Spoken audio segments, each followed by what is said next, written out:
Hello welcome to my channel. അപ്പോൾ ഇന്നത്തെ വീഡിയോയിൽ ഞാൻ കുറേ നാളായിട്ട് വിചാരിക്കുന്നുണ്ട് ഈ കാര്യം നിങ്ങളോട് പറയണം, പക്ഷെ എനിക്ക് സമയം കിട്ടാറില്ല കേട്ടോ. അതുകൊണ്ടാണ് പൊതുവെ ഞാൻ വീഡിയോ ചെയ്യാത്തത്. പിന്നെ ഇന്നത്തെ വീഡിയോയിൽ നമ്മൾ പറയാൻ ഉദ്ദേശിക്കുന്ന കാര്യം എന്ന് വെച്ച് കഴിഞ്ഞാൽ, കുറേ പേര് എൻ്റെ അടുത്ത് ചോദിച്ചു MOH ആൻഡ് HOP സ്റ്റാഫ് തമ്മിലുള്ള ഡിഫറൻസ് എന്നാണ്. അപ്പോൾ അതിനെക്കുറിച്ച് ഉള്ള ഒരു വീഡിയോ ചെയ്യാമെന്ന് വിചാരിച്ചു. അപ്പോൾ MOH ആൻഡ് HOP സ്റ്റാഫ് എന്ന് പറയുമ്പോഴത്തേക്കും എന്തായിരിക്കും? ഈ MOH HOP സ്റ്റാഫ് എന്ന് പറയുന്നത് രണ്ട് തന്നെയായിരുന്നാലും നമ്മുടെ മിനിസ്ട്രിയുടെ അണ്ടറിൽ വരുന്ന സ്റ്റാഫ് തന്നെയാണ് MOH and HOP staff. Okay, ഇപ്പോൾ നിങ്ങൾ ഞാൻ ആരായിരുന്നാലും നമ്മുടെ നാട്ടിൽ നിന്ന് ഇൻ്റർവ്യൂ ചെയ്ത് കഴിഞ്ഞ് വരുന്ന സമയത്ത് നമ്മുടെ മിനിസ്ട്രിയുടെ ഇൻ്റർവ്യൂ അറ്റൻഡ് ചെയ്യാനാണ് പോകുന്നത്. അപ്പോഴൊന്നും നമുക്ക് മനസ്സിലാവത്തില്ല നമ്മുടെ HOP സ്റ്റാഫാണോ MOH സ്റ്റാഫാണോ. അപ്പോൾ നമ്മൾ ഇൻ്റർവ്യൂ എല്ലാം കഴിഞ്ഞ് എല്ലാ കാര്യങ്ങളും കഴിഞ്ഞ് വെച്ചിട്ട് നമ്മളിവിടെ കയറി വരുന്ന ടൈമിലാണ് കയറി വന്ന് ഇപ്പം നിങ്ങൾ ഫോർ എക്സാമ്പിൾ ഇപ്പോൾ ജിദ്ദയിലേക്കാണ് നിങ്ങൾ വരുന്നുണ്ടെങ്കിൽ ജിദ്ദയിൽ തന്നെ ആകണമെന്നില്ല. നിങ്ങളുടെ ജോബ് ഓഫർ ലെറ്ററിൽ ജിദ്ദയെന്നായിരിക്കും മെൻഷൻ ചെയ്തിരിക്കുന്നത്, പക്ഷേ ജിദ്ദയിൽ തന്നെ ആകണമെന്നില്ല. ജിദ്ദയിൽ തന്നെ പല ഡിഫറെൻറ്റ് പ്ലേസസ് ഉണ്ട്, PHCs ഉണ്ട്, അതിൻ്റെ അണ്ടറിൽ വരുന്ന കുറേ ഹോസ്പിറ്റൽസ് ഉണ്ട്. ഓക്കെ, അപ്പോൾ അതിലേതെങ്കിലും ഒന്നിലാകാം. അപ്പോൾ നമ്മൾ മെയിൻ സിറ്റിയിൽ വരണമെന്നില്ല, ചിലപ്പോൾ റൂറൽ ഏരിയ അർബൻ ഏരിയയിൽ ഏതെങ്കിലും സ്ഥലത്തായിരിക്കും നമ്മൾക്ക് അസൈൻ ചെയ്ത് കിട്ടുന്നത്. പക്ഷെ എന്ത് തന്നെയായിരുന്നാലും ഇപ്പം ജിദ്ദയിലേക്ക് വരുന്ന സ്റ്റാഫ് ഫ്ലൈറ്റ് ഇറങ്ങുന്ന സമയത്ത് നിങ്ങളെ പിക്കപ്പ് ചെയ്യാൻ വേണ്ടി വെച്ചിട്ട് മിനിസ്ട്രിയിൽ നിന്നുള്ള ഒരു ഡ്രൈവർ ഉണ്ടായിരിക്കും. അല്ലെങ്കിൽ നിങ്ങൾക്ക് എന്തെങ്കിലും ബുദ്ധിമുട്ടുണ്ടെങ്കിൽ എല്ലാ എയർപോർട്ടിലും മിനിസ്ട്രിയുടെ തന്നെ ഒരു ക്ലിനിക്ക് ഉണ്ട്, അവിടെ പോയി റിപ്പോർട്ട് ചെയ്താൽ മതി. ഞാൻ പുതുതായിട്ട് വന്നൊരു സ്റ്റാഫാണ്, എന്നെ റിസീവ് ചെയ്യാൻ ആരും വന്നില്ല, ഞാൻ കണ്ടില്ല എന്ന് പറഞ്ഞു കഴിഞ്ഞാൽ അവരുമായിട്ട് കോർഡിനേറ്റ് ചെയ്ത് വെച്ചിട്ട് നിങ്ങൾക്കുള്ള വെഹിക്കിൾ റെഡിയാക്കിക്കോളും. ഓക്കെ, അപ്പോൾ നിങ്ങളെ കൊണ്ടുപോകാനുള്ള വാഹനം വരുന്നു. അത് കഴിഞ്ഞ് വെച്ചിട്ട് നിങ്ങൾ ഇവിടെ ജിദ്ദയിലാണെങ്കിൽ നിങ്ങളിവിടെ പോകും കിങ് ഫഹദ് ഹോസ്റ്റലിലെ ട്രാൻസിറ്റിലായിട്ട് താമസിക്കുക. കാരണം എല്ലാവർക്കും ഏതേത് പ്ലേസ് ആണെന്ന് അസൈൻ ചെയ്തിട്ടില്ല. സോ നിങ്ങൾ ആദ്യം വരുമ്പോഴത്തേക്കും നിൽക്കുന്നത് ട്രാൻസിറ്റിലായിരിക്കും. അവിടെ ട്രാൻസിറ്റിലെ മാറ്ററിനായിട്ട് മിനിസ്ട്രി കോർഡിനേറ്റ് ചെയ്തതിന് ശേഷം അത് നിങ്ങൾക്കുള്ള അസൈൻ ചെയ്ത ഹോസ്പിറ്റൽ അവർ നിങ്ങളെയും അതുപോലെ തന്നെ നിങ്ങൾ പോകാൻ നിൽക്കുന്ന ഹോസ്പിറ്റലിലും ഒരു മെയിലായിരിക്കും. ഓക്കെ, അതിനനുസരിച്ചിട്ട് ആ ഹോസ്പിറ്റലിൽ നിന്ന് നിങ്ങൾ ഏത് ഹോസ്പിറ്റലിലേക്കാണ് അസൈൻ ചെയ്തിരിക്കുന്നത് ആ ഹോസ്പിറ്റലിലെ ട്രാൻസ്പോർട്ടേഷൻ വഴി നിങ്ങൾ ആ ഹോസ്പിറ്റലിലേക്ക് പോകുന്നു. പോയി കഴിയുമ്പോഴത്തേക്കും നിങ്ങൾ പോകുന്നു. അത് കഴിഞ്ഞ് വെച്ചിട്ട് പിറ്റേ ദിവസം അല്ലെങ്കിൽ പിറ്റേ ദിവസം ആകുമ്പോഴത്തേക്കും നിങ്ങളെ ഹോസ്പിറ്റലിലേക്ക് വിളിച്ചു കഴിഞ്ഞതിന് ശേഷം നിങ്ങളുടെ ഫർദർ പ്രൊസീജിയറിന് വേണ്ടിയിട്ട് HR അയക്കുന്നു.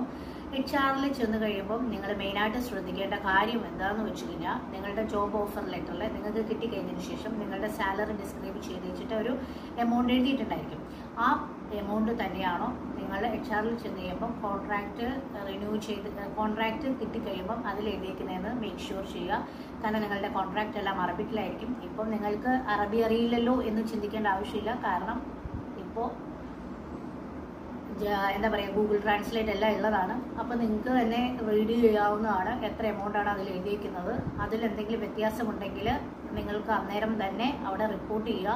അല്ലെങ്കിൽ നിങ്ങളുടെ കൂടെ വരുന്ന പേഴ്സൺ ഇംഗ്ലീഷും അറബിക്കും എല്ലാം കൈകാര്യം ചെയ്യുന്ന ആളായിരിക്കും. അപ്പോൾ അവരോട് പറയുക, എനിക്ക് എത്രയാണോ പറഞ്ഞിരിക്കുന്നത് ആ എമൗണ്ട് അല്ല ഇതിൽ പറഞ്ഞേക്കുന്നതെന്ന്. അപ്പോൾ തന്നെ ക്ലിയർ ചെയ്യുക. അല്ലെങ്കിൽ ഇതിൻ്റെ പുറകെ നടന്ന് പിന്നീടാണ് നിങ്ങൾ ഇതിൻ്റെ പുറകെ നടക്കുന്നുണ്ടെങ്കിൽ അത് കുറേ കാലതാമസം എടുക്കും നിങ്ങളുടെ ഒറിജിനൽ എമൗണ്ട് സാലറി കിട്ടാൻ വേണ്ടിയിട്ട്. ഓക്കെ, അതുകൊണ്ട് ഇത് ആദ്യം തന്നെ ക്ലിയർ ഔട്ട് ചെയ്യുക.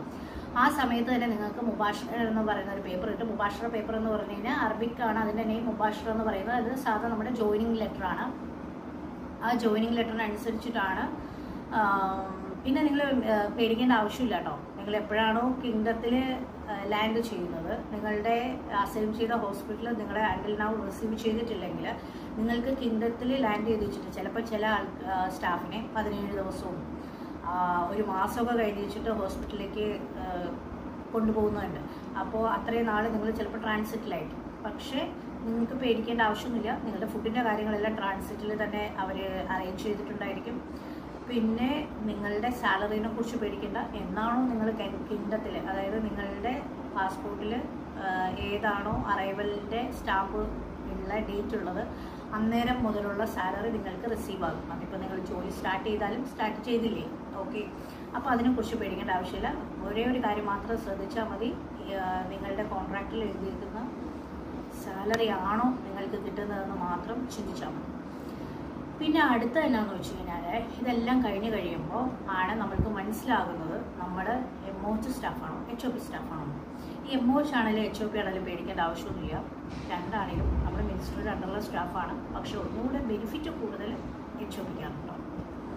അപ്പോൾ 2 കാറ്റഗറിയിൽ ഒന്ന് MOHും ഒന്ന് HOP ആണ്. HOP സ്റ്റാഫിനാണ് ഇപ്പം ബെനിഫിറ്റ് കൂടുതൽ. ഞാൻ വന്ന ടൈമിലെല്ലാം MOH സ്റ്റാഫിനായിരുന്നു ബെനിഫിറ്റ്സ് കൂടുതൽ. ആ ടൈമിലൊക്കെ ഞാനൊരു HOP സ്റ്റാഫാട്ടോ. ആ ടൈമിൽ നമുക്ക് ലീവിൻ്റെ കാര്യം എടുക്കുമ്പോഴായിരുന്നാലും അവർക്ക് 46 നമുക്ക് 36 അങ്ങനെയൊക്കെ ഒരു ഡിഫറൻസ് വരുമ്പോൾ അയ്യോ, കാരണം നമ്മളെല്ലാവരും പ്രവാസികളാണല്ലോ, നാട്ടിലെ വെക്കേഷൻ പോകേണ്ടവരാണ്.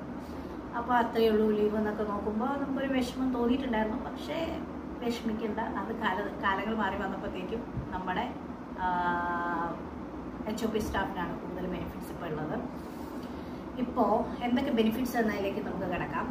ബെനിഫിറ്റ്സ് എന്താണെന്ന് വെച്ച് കഴിഞ്ഞാൽ അതിൻ്റെ കൂടെ തന്നെ എനിക്ക് പ്രത്യേകിച്ചൊന്നും ഒരു കാര്യം പറയാനുള്ളതെന്ന് വെച്ച് കഴിഞ്ഞാൽ, ഞാനിത് കോർഡിനേറ്റ് ചെയ്തിട്ടുള്ള ഒരു വീഡിയോ ഒന്നുമല്ല, എനിക്ക് തോന്നുന്ന കാര്യങ്ങൾ പറയണമെന്ന് തോന്നി. അതുകൊണ്ടാണ് ഒരു കോർഡിനേഷൻ ഇല്ലാണ്ട് ഇങ്ങനെ വരുന്നത്. എന്നിരുന്നാലും ഞാനൊന്ന് കോർഡിനേറ്റ് ചെയ്ത് സംസാരിക്കാൻ ശ്രമിക്കാം.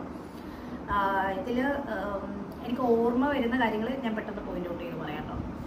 അതായത് നിങ്ങൾക്കിപ്പോൾ സാലറി റിസീവ് ആയി തുടങ്ങുമ്പോൾ നിങ്ങൾക്കിപ്പോൾ പറഞ്ഞിരിക്കുന്ന സാലറിനെക്കാളും 400 അല്ലെങ്കിൽ 500 റിയാൽ ചിലപ്പം കൂടുതൽ വന്നിട്ടുണ്ടെങ്കിൽ അതൊരിക്കലും നിങ്ങളുടെ, അതായത് നിങ്ങൾ ഹോസ്പിറ്റലിൻ്റെ തന്നെ അണ്ടർ ഹോസ്റ്റലിൽ താമസിക്കുന്നവരാണ്, എന്നിട്ടാണ് നിങ്ങൾ 400-500 റിയാൽ റിസീവ് ചെയ്യുന്നുണ്ടെങ്കിൽ ആ 400-500 റിയാൽ നിങ്ങളുടെ അല്ല. കാരണം എന്ന് വെച്ച് കഴിഞ്ഞാൽ മിനിസ്ട്രി ഇപ്പം അവരുടെ ഒരു പാക്കേജില്ലേ, അതിൻ്റെ കൂടെ ഓട്ടോമാറ്റിക്കലി ആഡായി പോകുന്നതാണ് ട്രാൻസ്പോർട്ടേഷൻ അലവൻസ് എന്ന് പറയുന്നത്. ഈ 400-ഉം 500 എന്താണെന്ന് വെച്ച് കഴിഞ്ഞാൽ 400 നമ്മൾ പറഞ്ഞ MOHനും 500 എന്ന് പറയുന്നത് നമ്മുടെ HOP സ്റ്റാഫിനുള്ളതാണ്.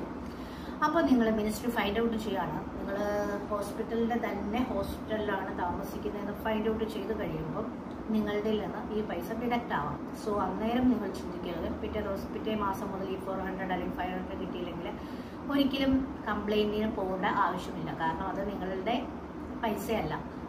നിങ്ങൾ മിനിസ്റ്ററുടെ തന്നെ അണ്ടറിൽ ട്രാൻസിറ്റിൽ നിൽക്കുമ്പോൾ നിങ്ങൾക്ക് ആ പൈസ തരേണ്ട ആവശ്യമില്ല. പിന്നെ നിങ്ങൾ എത്രത്തോളം ഈ എമൗണ്ട് റിസീവ് ആയിട്ടുണ്ടോ പിന്നെയാണ് ഫൈൻഡ് ഔട്ട് ചെയ്യുന്നുണ്ടെങ്കിൽ അത് ഗ്രാജുവലി ഓരോ മാസം കുറച്ച് എമൗണ്ട് വീതം മിനിസ്റ്റർ കട്ട് ചെയ്ത് നിങ്ങളുടെ സാലറിയിൽ നിന്ന് എടുക്കുന്നതായിരിക്കും. ഓക്കെ, സോ അതെപ്പോഴും അവെയർ ആയിരിക്കുക. ചിലപ്പം സ്റ്റില്ല് കിട്ടുന്നവരും ഉണ്ട് കേട്ടോ. എപ്പോഴെങ്കിലും ഫൈൻഡ് ഔട്ട് ചെയ്യുകയാണെങ്കിൽ എത്ര വർഷമായിട്ടാണോ നിങ്ങൾ റിസീവ് ചെയ്യുന്നത് അത്രയും നാളത്തെ പൈസ ഒരുമിച്ചെടുക്കില്ല, അത് ഗ്രാജുവലി ഒരു ചെറിയ എമൗണ്ട് വീതം കട്ട് ചെയ്തെടുക്കുന്നതായിരിക്കും. അത് നിങ്ങളുടെ ഒരു ഇൻഫർമേഷന് വേണ്ടിയിട്ട് ഞാൻ പറഞ്ഞതേ ഉള്ളൂ. പിന്നെ പുറത്ത് താമസിക്കുന്നവരാണെങ്കിൽ ട്രാൻസ്പോർട്ടേഷൻ അലവൻസ് നിങ്ങൾക്ക് ഏതാണോ നിങ്ങളുടെ കാറ്റഗറി, MOH ആണെങ്കിലും HOP ആണെങ്കിലും അതിനനുസരിച്ചുള്ള പൈസ നിങ്ങൾക്ക് കിട്ടും. അതെല്ലാം കഴിഞ്ഞ് വെച്ചിട്ട് അടുത്ത ബെനിഫിറ്റിലേക്ക് കിടക്കാം. അടുത്ത മെയിൻ ബെനിഫിറ്റ് എന്ന് വെച്ച് കഴിഞ്ഞാൽ നമ്മുടെ വെക്കേഷൻ്റെ കാര്യം എടുക്കാം. വെക്കേഷൻ, കാരണം വന്നപാടെ നമ്മൾ വെക്കേഷനെ കുറിച്ച് ചിന്തിക്കും. കാരണം നമ്മൾ ഫാമിലിനെല്ലാം വിട്ട് പോകുന്നത് കൊണ്ട് നാട്ടിലേക്ക് പോകുന്ന ഒരു ചിന്തയാണല്ലോ. അപ്പോൾ നമ്മൾ വെക്കേഷനെ കുറിച്ച് ചിന്തിക്കും. അപ്പോൾ നിങ്ങളുടെ വെക്കേഷൻ ഡേയ്സ് രണ്ടാൾക്കും, അതായത് MOH സ്റ്റാഫിനും HOP സ്റ്റാഫിനും സെയിം തന്നെയാണ്. പക്ഷെ ചില ഡേയ്സുകൾ HOP സ്റ്റാഫിന് MOH സ്റ്റാഫിനെക്കാളും കൂടുതലാണ്. അപ്പോൾ അത് ഏതൊക്കെയെന്ന് വെച്ച് കഴിഞ്ഞാൽ ഈ വെക്കേഷൻ ഡേയ്സ് എന്ന് പറയുന്നത് ആനുവൽ വെക്കേഷൻ മുമ്പ് MOH സ്റ്റാഫിന് 46 ആയിരുന്നു. ഇപ്പം രണ്ടുപേർക്കും സെയിം തന്നെയാണ്. HOPക്കും MOHനും 36 ഡേയ്സ് തന്നെയാണ്. ഓക്കെ, അതുപോലെ തന്നെ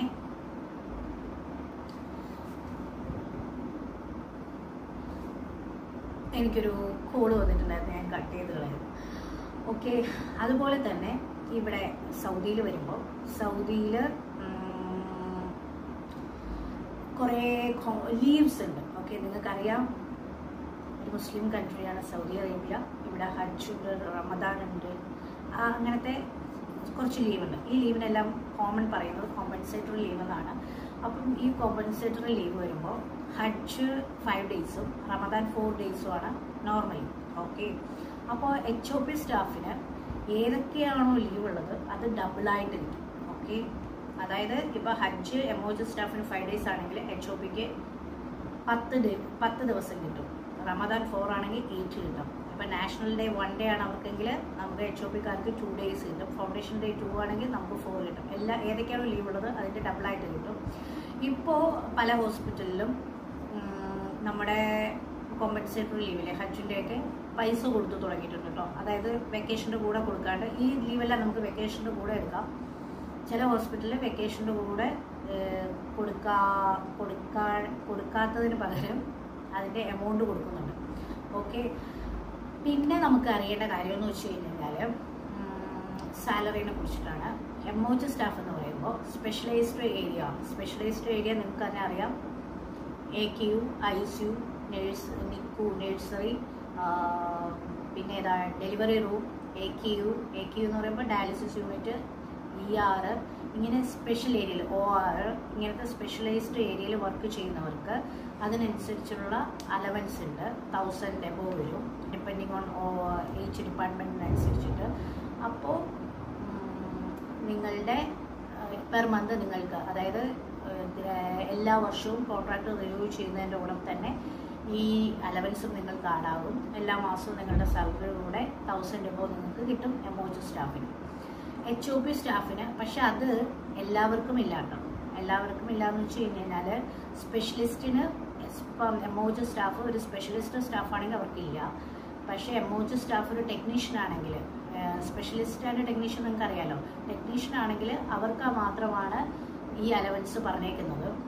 ഇപ്പം സ്പെഷ്യലിസ്റ്റ് ആണെങ്കിൽ, MOH സ്പെഷ്യലിസ്റ്റ് ആണെങ്കിലും HOP സ്പെഷ്യലിസ്റ്റ് ആണെങ്കിലും നിങ്ങൾ കോൺട്രാക്റ്റ് പെർ ഇയർ റിന്യൂ ചെയ്യുമ്പോൾ നിങ്ങൾക്കൊരു ഇൻക്രിമെൻറ്റ് 5%, 4% ഇൻക്രിമെൻറ്റ്, ഒരു ഇവാലുവേഷൻ ഉണ്ട്. നമുക്ക് എല്ലാ വർഷവും ചെയ്യുന്ന ഒരു ഇവാലുവേഷൻ. ഓക്കെ, ആ ഇവാലുവേഷൻ അനുസരിച്ചിട്ട് എത്ര ഇവാലുവേഷനാണോ നിങ്ങൾക്ക് ഔട്ട് ഓഫ് 5 കിട്ടുന്നത്, ഔട്ട് ഓഫ് 5% കിട്ടുന്നത്, അതിനനുസരിച്ചുള്ള ഇൻക്രിമെൻറ്റ് നിങ്ങൾക്ക് എല്ലാ വർഷവും ഒരു 200 റിയാൽ വെച്ചിട്ട് ആഡാവും. 200 റിയാൽ എന്ന് ഞാൻ ഉദ്ദേശിച്ചത് നിങ്ങളുടെ പെർഫോമൻസിനനുസരിച്ചിട്ടാട്ടോ. നിങ്ങളുടെ ഹോസ്പിറ്റൽ നിങ്ങൾക്ക് എത്ര പെർസെൻറ്റേജാണ് തന്നേക്കുന്നത് അതിനനുസരിച്ചുള്ള എമൗണ്ട് നിങ്ങൾക്ക് പെർ ഇയർ ആഡാവും. ഈ ആഡാവുന്ന ഈ 200 റിയാൽ എല്ലാ മാസവും നിങ്ങൾക്ക് കിട്ടും. അതുപോലെ നെക്സ്റ്റ് ഇയർ കോൺട്രാക്ട് റിന്യൂ ചെയ്യുമ്പോൾ നിങ്ങൾക്ക് വീണ്ടും ഈ 200 റിയാൽ ആഡാവും. അങ്ങനെ ഗ്രാജുവലി നിങ്ങളുടെ ഓരോരുത്തരുടെ സാലറി ഇൻക്രീസ് ആയവരും ഉണ്ട് കേട്ടോ അവിടെ. അപ്പോൾ വേറൊരു കാര്യം പറയാനെന്ന് വെച്ച് കഴിഞ്ഞാൽ നമ്മുടെ വെക്കേഷൻ്റെ കാര്യം ഞാനിപ്പോൾ സംസാരിച്ചു, സാലറിയുടെ കാര്യം സംസാരിച്ചു. മെയിൻ ഈ 2 കാര്യങ്ങളുമാണല്ലോ കൂടുതൽ സംസാരിക്കേണ്ടത്. പിന്നെ ട്രാൻസ്പോർട്ടേഷൻ അലവൻസിൽ വരുന്ന ഡിഫറൻസ് ഞാൻ ഓൾറെഡി പറഞ്ഞു. HOPക്കാർക്ക് 500ഉം MOHകാർക്ക് 400 ആണ്. ഇതൊന്നും കൂടാണ്ട് തന്നെ നിങ്ങളുടെ ഹോസ്പിറ്റലിൽ ഇപ്പോൾ ചില ഫെസിലിറ്റീസ് കുറവായിരിക്കും. ICU അങ്ങനെയൊന്നും ഇല്ലെങ്കിൽ, അല്ലെങ്കിൽ എന്തെങ്കിലും കാര്യത്തിന് പേഷ്യൻസിനെ വേറൊരു ഹോസ്പിറ്റലിലേക്ക് ട്രാൻസ്ഫർ ചെയ്യുകയാണെങ്കിൽ, അല്ലെങ്കിൽ എന്തെങ്കിലും മീറ്റിങ്ങിന് നിങ്ങൾ പോവുകയാണെങ്കിൽ, ഇതിനെല്ലാം നമുക്കൊരു തക്ലീഫ് എന്ന് പറയുന്നത്, അതായത് ഞാൻ അവിടെ പോയി എന്നതിൻ്റെ ഇന്ന ക്ലാസ് അറ്റൻഡ് ചെയ്തു അല്ലെങ്കിൽ ഇന്ന പേഷ്യൻറ്റിനെ ഷിഫ്റ്റ് ചെയ്തതിൻ്റെ ഒരു തക്ലീഫ് ഉണ്ടാകും. ഓക്കെ, ആ പേപ്പർ നമ്മുടെ 3000 എന്ന് പറയുന്ന സാധനമുണ്ട്. അതായത് നമ്മളിവിടെ വന്നു കഴിയുമ്പം നിങ്ങൾക്ക് മനസ്സിലാവും. നമ്മൾ സ്റ്റാഫ് മെയിനായിട്ട് യൂസ് ചെയ്യുന്ന 2 ഉണ്ട്. ഒന്നെന്ന് വെച്ച് കഴിഞ്ഞാൽ നമ്മുടെ വെബ് മെയിൽ എന്ന് പറയുന്നത്, വെബ് മെയിൽ എന്ന് പറഞ്ഞാൽ നമ്മുടെ സാധാ ജിമെയിലൊക്കെ പോലെ തന്നെയാണ്. നമ്മൾക്കിപ്പോൾ എന്തെങ്കിലും ആർക്കെങ്കിലും മെയിൽ അയക്കണമെന്നുണ്ടെങ്കിൽ ആ മെയിൽ സെൻഡ് ചെയ്യാൻ യൂസ് ചെയ്യുന്ന മിനിസ്ട്രിയുടെ പരമായിട്ടുള്ള ആ ഒരു ഇതിന് മെയിലിന് പറയുന്നതാണ് വെബ് മെയിൽ എന്നത്. പിന്നെ മെയിനായിട്ടുള്ള ഒന്നാണ് നമ്മുടെ 3000 എന്ന് പറയുന്ന സാധനം. ആ 3000 എന്ന് പറയുന്ന സൈറ്റാണ് നമ്മുടെ ഏറ്റവും കൂടുതൽ ആവശ്യമായിട്ട് നമ്മുടെ ലീവിൻ്റെ കാര്യങ്ങൾ, നമ്മുടെ ഞാനിപ്പോൾ പറഞ്ഞ തക്ലീഫിൽ, ആ തക്ലീഫ് മിഷൻ എന്ന് പറഞ്ഞിട്ട് അവിടെ ഒരു ഓപ്ഷൻ ഉണ്ട്. ആ മിഷനിൽ നമ്മൾ എൻ്റർ ചെയ്ത് കഴിയുമ്പോഴത്തേക്കും അതിൽ നിന്ന്, അതായത് നമ്മുടെ ഹോസ്പിറ്റലിൽ ആ തക്ലീഫ് കിട്ടുന്നത് നമ്മുടെ ഹോസ്പിറ്റലിൽ നമ്മൾ ഇന്ന സ്ഥലത്തേക്ക് വിട്ടു. അപ്പോൾ നമ്മുടെ ഹോസ്പിറ്റലിലെ സ്റ്റാമ്പും സൈനും, പിന്നെ നമ്മൾ എവിടെയാണോ പോയത് അവിടുത്തെ സ്റ്റാമ്പും സൈനും എല്ലാം മേടിച്ചതിന് ശേഷം ഈ പേപ്പർ സ്കാൻ ചെയ്ത് വെച്ചിട്ട് മിഷൻ എന്ന് പറയുന്ന അതിൽ ബിസിനസ് മിഷനിൽ നമ്മൾ അപ്ലോഡ് ചെയ്ത് കഴിയുമ്പം നമ്മൾക്ക് ഒരു 400, ഇപ്പോൾ 1 ഡേയിലെ ക്ലാസ് ആണ് അല്ലെങ്കിൽ 1 ഡേ റെഫറലാണെങ്കിൽ നമുക്ക് ഒരു 400 റിയാൽ എക്സ്ട്രാ കിട്ടും. ഓക്കെ, ഇങ്ങനെ ചില ബെനിഫിറ്റ്സുകളുണ്ട്. പിന്നെ വേറെ പ്രത്യേകിച്ചിട്ട് ഒന്നും തന്നെ പറയാനില്ല. ഇത്രത്തോളം കാര്യങ്ങൾ തന്നെയാണ്. ഇതിലെന്തെങ്കിലും ഞാൻ വിട്ടുപോയിട്ടുണ്ട് അല്ലെങ്കിൽ നിങ്ങൾക്ക് അറിയാൻ താല്പര്യം ഉണ്ടെങ്കിൽ കമൻറ്റ് ബിലോ ഞാൻ നിങ്ങൾക്ക് വേണ്ടിയിട്ട് പറയുന്നതായിരിക്കും. ഓക്കെ, എനിക്കറിയുന്ന കാര്യങ്ങൾ എനിക്ക് നിങ്ങളോട് ഷെയർ ചെയ്യുന്നതിന് ഒരു കുഴപ്പമില്ല. അപ്പോൾ നിങ്ങൾക്ക് എന്തെങ്കിലും അറിയാൻ താല്പര്യം ഉണ്ടെങ്കിൽ എനിക്ക് മെസ്സേജ് അയയ്ക്കുക. Okay, see you soon next my video. By.